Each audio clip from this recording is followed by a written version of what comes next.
kata Rasulullah, orang yang di muka bumi ini masih ada iman kepada Allah, walaupun imannya hanya seujung kuku.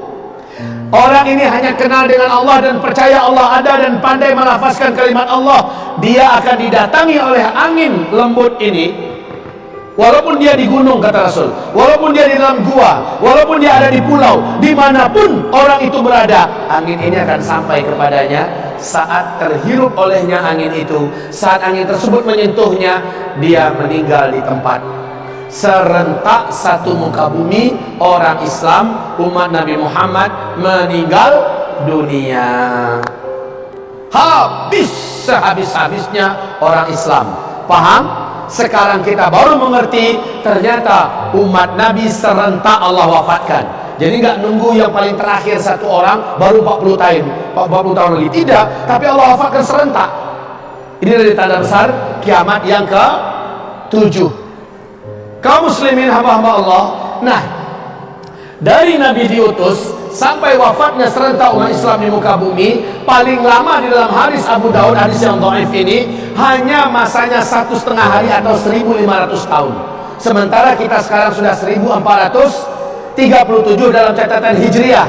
Bila digabung dengan 13 tahun, sudah 1.450. Maknanya di depan kita, seandainya benar hadis dhaif ini, tapi kita tidak dibina keyakinan kita di atas hadis dhaif.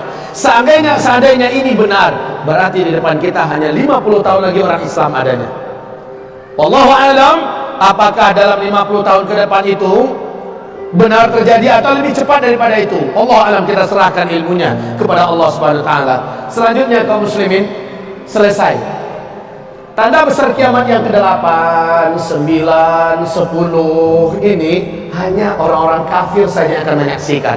Nabi bersabda, tidaklah yang menyaksikan kiamat melainkan seburuk-buruk manusia, sekafir-kafir manusia, sejelek-jelek nasib manusia di dunia, merekalah yang akan menyaksikan kiamat besar, kehancuran alam semesta. Tanda besar kiamat yang ke-8, seluruh daratan bumi sebelah timur tenggelam. Australia, New Zealand, Indonesia, Singapura, Malaysia, Filipina, Thailand, Jepang, China, India, terus naik sampai ke Rusia, tenggelam masuk ke dalam laut. Ini tanda besar kiamat yang ke-8. Tanda besar kiamat yang ke-9 langsung menyusul dalam waktu yang bersambungan. Tenggelamnya seluruh daratan bumi yang ada di sebelah barat. Brazil, Suriname, Amerika Serikat, Eropa, seluruhnya tenggelam masuk ke dalam laut. Yang tersisa hanyalah satu ketul kepingan bumi di timur tengah, yang terbelah dua. Ini Jazirah Arab dan ini Syam. Syam sekarang adalah Yordania, Lebanon, Suriah dan Palestina. Sementara Jazirah Arab, Arab Saudi, Qatar, Kuwait, Bahrain, Uni Emirat Arab, Oman dan Yaman. Yang nanti namanya akan kembali seperti Jazirah Arab, ini akan kembali namanya kepada Syam. Cuma ini yang tersisa. Tanda besar kiamat yang ke-10 kata Rasulullah di Jazirah Arab. Kata Rasulullah, tanda besar kiamat yang ke-10, dari dalam perut bumi Yaman akan muncul api raksasa setinggi-tinggi gunung dan bukit. Panas sekali api itu. Rasulullah bersabda, manusia yang hidup di sini akan lari tunggang langgang menuju negeri Syam.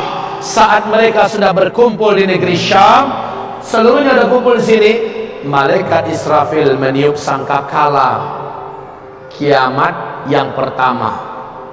Terjadilah kiamat besar, kehancuran alam semesta.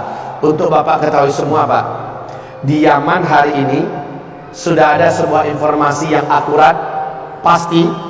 Di Yaman hari ini, bahkan buka di YouTube kalau mau sekarang, di daratan Yaman sudah ditemukan area yang panas dan mengeluarkan asap panas.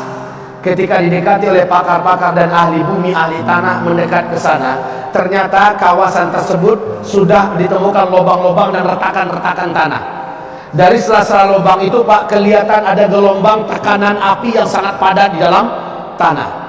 Dilihat kira-kira sekian puluh meter, sekian ratus meter, sama, Pak, di dalamnya ada gelombang tekanan api yang sangat padat. Sampai hari ini belum diketahui berapa sumber energi api yang ada di dalam itu.